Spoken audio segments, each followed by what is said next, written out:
জয় হিন্দ বন্ধুরা, সবাই কেমন আছো? আশা করি তোমরা সবাই খুব ভালো আছো। তোমরা দেখছো তোমাদের প্রিয় ইউটিউব চ্যানেল এক্সাম স্টাডি। সাম্প্রতিক একটা নিউজ আমাদের সামনে খুবই আসছে যে 25,000 শিক্ষক বাতিল করা হয়েছে। হ্যাঁ বন্ধুরা, খবরের কাগজে তোমরা অবশ্যই দেখেছো কিংবা টিভি নিউজের মাধ্যমে তোমরা অবশ্যই দেখেছো। তোমরা 25,000 ওয়েস্ট বেঙ্গল থেকে শিক্ষক দুর্নীতির জন্য বাতিল করে দেওয়া হয়েছে। কি এই বিষয়টা, কেন তাদেরকে বাতিল করা হলো, এই দায় কার, সমস্ত কিছু আজকে আমরা এই ভিডিওর মাধ্যমে বন্ধুরা জানবো এবং বুঝবো। আশা করি তোমরা ভিডিওটা একদম সম্পূর্ণ শেষ পর্যন্ত দেখবে, যাতে করে আগামী দিনে আমাদের সাথে এই ধরনের কোনো বিপদ না আসে। সেই জন্য তোমাদের জন্য আজকের এই ভিডিওটা খুবই গুরুত্বপূর্ণ বিষয় বন্ধুরা।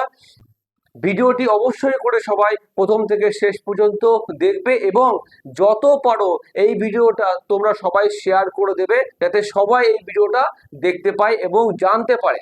বর্তমান দিনে দাঁড়িয়ে যেখানে দেশ তথা রাজ্যে চাকরি নিয়ে সমস্ত জায়গায় একটা হাহাকার মেচে গেছে, সেখানে দাঁড়িয়ে ওয়েস্ট বেঙ্গলের বুকে এসএসসির মাধ্যমে 25,000 শিক্ষক নিয়োগ করা হয়েছিল। সেই সম্পূর্ণ নিয়োগ প্রক্রিয়াকে বাতিল বলে ঘোষণা করলো আমাদের হাইকোর্ট। সম্প্রতি বন্ধুরা বিহারের মতো একটা স্টেটে কয়েক লাখ শিক্ষক নিয়োগ হয়েছে, আর আমাদের রাজ্যে ওয়েস্ট বেঙ্গলে 2016 সালে শিক্ষক এবং শিক্ষিকা মহাশয়রা যারা স্কুলে কর্মরত ছিলেন তাদেরকে বাতিল বলে ঘোষণা করে দেওয়া হলো। এই দায় কার? অবশ্যই বন্ধুরা এখানে একটা বড় কোশ্চেন আসছে, এই দায় কার? হাইকোর্টের তরফ থেকে জানানো হয়েছে যে 17 রকম দুর্নীতির জন্য আমরা এই সম্পূর্ণ প্যানেলটাকে ধরে বাতিল করতে বাধ্য হয়েছি। এসএসসি কিন্তু একদম স্পষ্ট জানিয়ে দিয়েছে যে 2016 সালে যে এক্সামটা হয়েছিল তার তার সম্পূর্ণ শূন্য পদ ছিল 24,640। হ্যাঁ বন্ধুরা, 24,640টা পদের জন্য 2016 সালে এসএসসি নিয়োগ হয়েছিল। সেখানে প্রায় 23 লক্ষ, কত, 23 লাখ স্টুডেন্ট কিন্তু এই এক্সামটাতে অংশগ্রহণ করে। তার মাধ্যমে টোটাল নিয়োগ হয় 25,730। দেখো বন্ধু, এটা একদম হাস্যকর বিষয় যে 24,640টা পদের জন্য এক্সাম হয়, কিন্তু নিয়োগ কত হচ্ছে 25,730টা পদের জন্য। তো এইখানেই কিন্তু আমরা বুঝতে পেরেছি যে এখানে কোনো না কোনো একটা জলঘোলা প্রক্রিয়া চলছে। তাহলে এই 1,000 যে 113টা যে শূন্য পদ নিয়োগ করা হয়েছে, সেটা কি মাধ্যমে নিয়োগ করা হয়? এসএসসি এবং সরকারের তরফ থেকে এই জানানো হয়েছিল যে এই যে 1,113টা নতুন পদ সৃষ্টি করে সেখানে কিন্তু সেই 2016 সালের যে প্রক্রিয়াটা ছিল সেখানে অ্যাড করে দেওয়া হয়েছে। তো এখানে একটা বড় কোশ্চেন থাকছে যে তোমার যে শূন্য পদ আছে তার থেকে বেশি তুমি কি করে নিয়োগ করো। এই কোশ্চেনটা বারবার করে এসএসসি এবং সরকারের কাছে আমাদের হাইকোর্ট করা সত্ত্বেও তারা কিন্তু উত্তর দিতে পারেনি।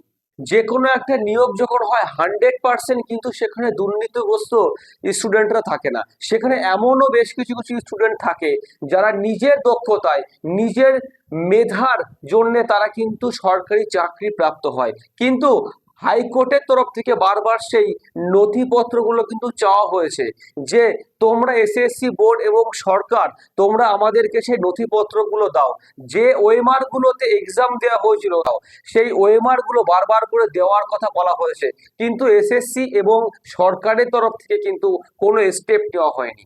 এখন বেশ কিছু কিছু ওএমআর লাস্ট পর্যন্ত কোর্টের কাছে এসছিল, যেগুলোতে হোয়াইটনার দেওয়া আছে এবং সাদা খাতা শুধুমাত্র নাম লেখা ছিল।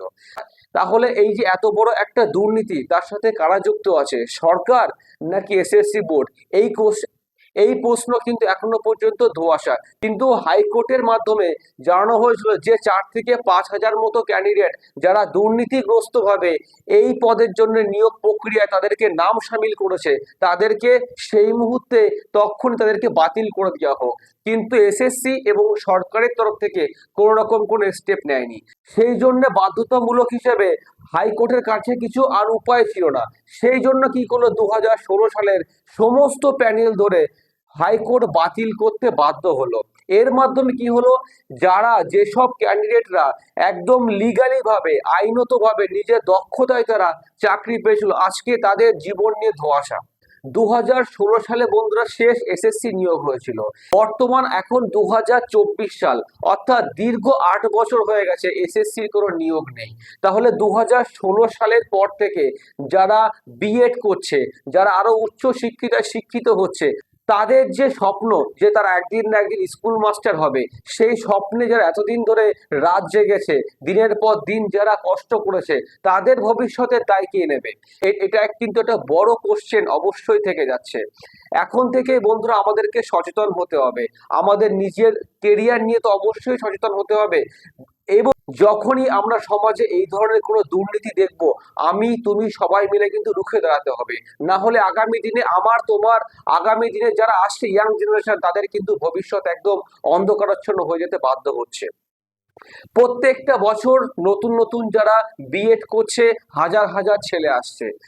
2016 সালের থেকে 8 বছর হয়ে গেছে, মিনিমাম কয়েক লাখ এরকম স্টুডেন্ট আছে যারা বিএড করে বসে আছে, এবং তাদের জন্য অবশ্যই করে এসএসসি নিয়োগ অবশ্যই দরকার। তারা দিন দিন তারা প্রত্যেকটা দিন আশার আলো দেখছে যে হয়তো এই বছর, হয়তো এই মাসে হয়তো আমাদের নিয়োগ প্রক্রিয়া হবে। কিন্তু সত্যি কথা বলতে, যতদিন না 2016 সালের এই সম্পূর্ণ নিয়োগ প্রক্রিয়া একটা স্বচ্ছ আকার নিচ্ছে, ততদিন নতুন কোনো এসএসসির আলো তো আমি দেখতে পাচ্ছি না। অবশ্যই বন্ধুরা এখানে সরকার তথা এসএসসি বোর্ডের অ্যালার্ট হওয়া দরকার, অবশ্যই নতুন কোনো একটা স্টেপ নেওয়া দরকার। অবশ্যই করে আমি আমার এই ভিডিওর মাধ্যমে সরকারের কাছে আমার একটা বড় জিজ্ঞাসা, যে এসএসসি নিয়োগ কবে হবে? আর কতদিন ওয়েট করলে এসএসসি নিয়োগটা আমাদের সম্পূর্ণ হবে? দীর্ঘ 8 বছর হয়ে গেল, আর কতদিন স্টুডেন্টরা এখানে ওয়েট করে থাকবে? কেন তোমরা স্টুডেন্টের জীবন নিয়ে খেলা করছো? শেষ পর্যন্ত হাইকোর্টের চাপে কমিশন কিন্তু বাধ্য হয়েছে স্বীকার করতে যে সম্পূর্ণ না হলেও কিছুটা অংশ হয়তো দুর্নীতিগ্রস্তভাবে আমরা নিয়োগ করেছি। কিন্তু যেহেতু কমিশনের তরফ থেকে কোনো রকম ডেটা হাইকোর্টের কাছে দেওয়া হয়নি, সেই জন্য সেই ডেটার উপরে হাইকোর্ট কোনো রায় দিতে পারেনি। বাধ্যতামূলক হিসেবে হাইকোর্ট কিন্তু 2016 সালের সম্পূর্ণ যে নিয়োগ প্রক্রিয়া হয়েছিল, সম্পূর্ণ সেই নিয়োগ প্রক্রিয়া বাতিল বলে ঘোষণা করা হয়েছে। এরকম অনেক স্টুডেন্ট আছে যাদেরকে চাকরির একদম জয়েন্টের লাস্ট ডেট যেদিনকে ছিল, তার অনেক পরে তাদেরকে নিয়োগ প্রক্রিয়ার মাধ্যমে এসএসসিতে চাকরি দেওয়া হয়েছে। তাদের ক্ষেত্রে অবশ্যই করে উল্লেখ করে দেওয়া হয়েছে, এতদিন ধরে তোমরা যে সরকারি মাইনে পেয়েছো, সেই মাইনে তোমাকে একদম সুদ সমেত 12%, কত পার্সেন্ট? 12% সুদ সমেত তোমাদেরকে ফেরত দিতে হবে। আমি এই ভিডিওর মাধ্যমে আমি তোমাদের কাছে জিজ্ঞাসা করতে চাই, তোমরা অবশ্যই কমেন্ট সেকশনে লিখবে, যে ব্যক্তি এই এসএসসি দুর্নীতির সঙ্গে যুক্ত আছে, তাদের কেমন সাজা হওয়া দরকার। তোমরা অবশ্যই কমেন্ট সেকশনে জানাবে, এবং ভিডিওটা কেমন লাগলো তোমরা অবশ্যই জানাতে ভুলবে না। একই রকম ভাবে বন্ধুরা 2014 সালে যে টেট পরীক্ষা হয়েছিল, তার মাধ্যমে 60,000 শিক্ষক শিক্ষিকা নিয়োগ হয়েছে প্রাইমারি টিচার্সের জন্য। সেখানেও কিন্তু একই রকম দুর্নীতির গন্ধ পাওয়া যাচ্ছে। যদিও হাইকোর্ট বোর্ডের কাছে বারবার করে দাবি করছে তোমরা তোমাদের নথিপত্রগুলোকে আমাদের কাছে সাবমিট করো, কিন্তু কোনো রকম বোর্ড থেকে স্টেপ নেওয়া হচ্ছে না।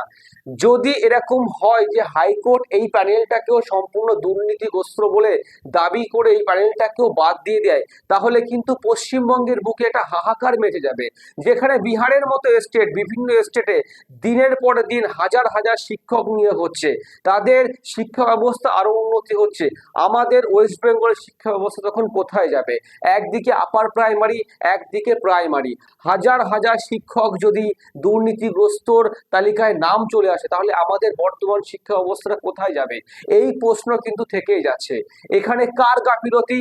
অবশ্যই করে আমি উচ্চস্বরে বলবো, এখানে বোর্ডের গাফিলতি, এখানে সরকার পক্ষের গাফিলতি। আমি একজন নাগরিক হিসেবে আমি আমার রায় অবশ্যই রাখলাম। এবার তোমাদের পালা, তোমরা অবশ্যই করে নিজেদের রায় জানাবে এবং কমেন্ট সেকশনে লিখবে যে এই দায় তোমার মতে কার, এই দায়িত্ব কার নেওয়া উচিত ছিল। ভিডিওটা ভালো লাগলে অবশ্যই করে লাইক করে দিও, আর অবশ্যই করে বন্ধুরা আমি তোমাদেরকে অনুরোধ করছি এই ভিডিওটা যতটা পারো তোমরা শেয়ার করে দাও, যাতে প্রত্যেকটা স্টুডেন্ট যারা আগামী দিনে শিক্ষক বা অন্য কোনো সরকারি চাকরির জন্য এখন থেকে প্রিপারেশন নিচ্ছে তাদের কাছে এই ভিডিওটা যেন অবশ্যই যায়, তারা যেন সচেতন হয় যে এখানে শুধুমাত্র পড়লে হবে না, এখানে শুধুমাত্র আমি বাড়ি বসে বসে বই পড়লে হবে না। এই রাজ্যে কিংবা এই দেশে তুমি যদি চাকরি নিতে চাও তোমাকে ময়দানেও নামতে হবে, তোমাকে উচ্চস্বরে চোখে চোখ রাঙিয়ে সরকারের দিকে তাকিয়ে এখানে তোমাকে কোশ্চেন মার্ক তুলে দিতে হবে যে আমি একটি যোগ্য ক্যান্ডিডেট, তাহলে আমাকে কেন নিয়োগ করা হচ্ছে না। আমরা তোমরা সবাই মিলে এই সমাজকে দুর্নীতির হাত থেকে আমাদেরকে রক্ষা করতে হবে। আবার দেখা হচ্ছে বন্ধুরা নেক্সট কোনো ভিডিওতে। আপাতত জয় হিন্দ, জয় ভারত।